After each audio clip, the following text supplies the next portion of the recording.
ഏതെങ്കിലും ഒരു കാലഘട്ടത്തിൽ ഈ ബിസിനസ്സിൽ ഏതെങ്കിലും ബിസിനസ്സിൽ ഒരു നഷ്ടം നേരിട്ട അങ്ങനത്തെ ഒരു അവസ്ഥ ഉണ്ടായിട്ടുണ്ടോ സത്യത്തിൽ? 96% പലിശയ്ക്ക് ഞാൻ കടം വാങ്ങിയ കാലമുണ്ട്. എൻ്റെ ഫിനാൻസിലിരിക്കുന്ന ആളുകൾക്കറിയാം. 90s കാര്യം ഞാൻ പറഞ്ഞത്. 96% പലിശയ്ക്ക് ഞാൻ കടം മേടിച്ച് സ്ഥാപനം ഓടിച്ച കാലമുണ്ട്. അത് ശരി. 96% എന്ന് പറഞ്ഞാൽ എത്രയായി ഒന്ന് ചിന്തിച്ചു നോക്കിയേ. അതെ, നമ്മൾ വാങ്ങുന്നതിന് ഡബിൾ തിരിച്ചു കൊടുക്കുക. കാരണം അന്ന് അതുപോലെ ക്രൈസിസുകൾ ഞാൻ ഫേസ് ചെയ്തിട്ടുണ്ട്. 90s ഞാൻ പറഞ്ഞത്. 2003, 2004 വരെ കഠിനാധ്വാനം ചെയ്ത് ഞാൻ അതിനെ ബ്രേക്ക് ഇവനിലേക്ക് എത്തിച്ചു പ്രസ്ഥാനങ്ങളെ.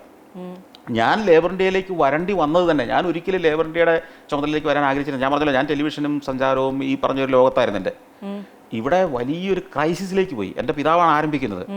തൊഴിൽ പ്രശ്നങ്ങൾ മുതൽ സാമ്പത്തിക അച്ചടക്കമില്ലായ്മ, ഒത്തിരി പ്രശ്നങ്ങൾ, ഫിനാൻഷ്യൽ മാനേജ്മെൻ്റ് ഉണ്ടായ പ്രശ്നങ്ങൾ, പല കാര്യങ്ങളും. പക്ഷെ ലേബർ ഇന്ത്യ എന്ന് പറഞ്ഞാൽ ബ്രാൻഡ് ഗംഭീര സാധനമാണ്. പക്ഷേ ഈ സാധനം മര്യാദയ്ക്ക് സമയത്ത് ഇറക്കാൻ പറ്റാത്ത സ്ഥിതിയിലായിരുന്നു. ഈ സമയത്ത് അവസാനം ഞങ്ങളൊരു സ്കൂൾ ആരംഭിച്ചു. ഞാൻ പറഞ്ഞല്ലോ, ഫാദർ സ്കൂൾ ആരംഭിക്കുന്ന. അപ്പോൾ പുള്ളിയുടെ ശ്രദ്ധ അങ്ങോട്ട് പോയി. അതാണ് പ്രധാനമായിട്ട് സംഭവിച്ചൊരു പ്രധാന പ്രശ്നം. അദ്ദേഹം ഒരു അധ്യാപകനാണ്, എൻ്റെ അമ്മ അധ്യാപിക. അപ്പോൾ അവർക്ക് കൂടുതൽ താല്പര്യമുള്ളതെന്ന് പറയുന്ന ഒരു സ്കൂള്, എഡ്യൂക്കേഷൻ ഇൻസ്റ്റിറ്റ്യൂഷൻസ്, അതാണ് അവരുടെ മേഖല. അതാണ് പബ്ലിഷിംഗ് എന്ന് പറയുന്നത്. ഇടക്കാലത്ത് മുമ്പ് വന്നൊരു മേഖലയാണ്. അതിൻ്റെ ഒത്തിരി സാങ്കേതികത്വങ്ങളുണ്ട്. പബ്ലിഷിംഗ് ഇൻഡസ്ട്രിയുടെ ഓഫ്സെറ്റ് പ്രസ്, പ്രിൻറ്റിംഗ് ടെക്നോളജി, അതിൻ്റെ മാറ്റങ്ങൾ, ഇതെല്ലാം എല്ലാവർക്കും വഴങ്ങുന്ന ഒരു സാധനമല്ല. പക്ഷേ ഞാൻ ഇതിനകത്ത് ജനിച്ചു വളർന്ന ഒരാളായതുകൊണ്ട് എനിക്ക് ടെക്നോളജി ഭയങ്കരമായിട്ട് വഴങ്ങും.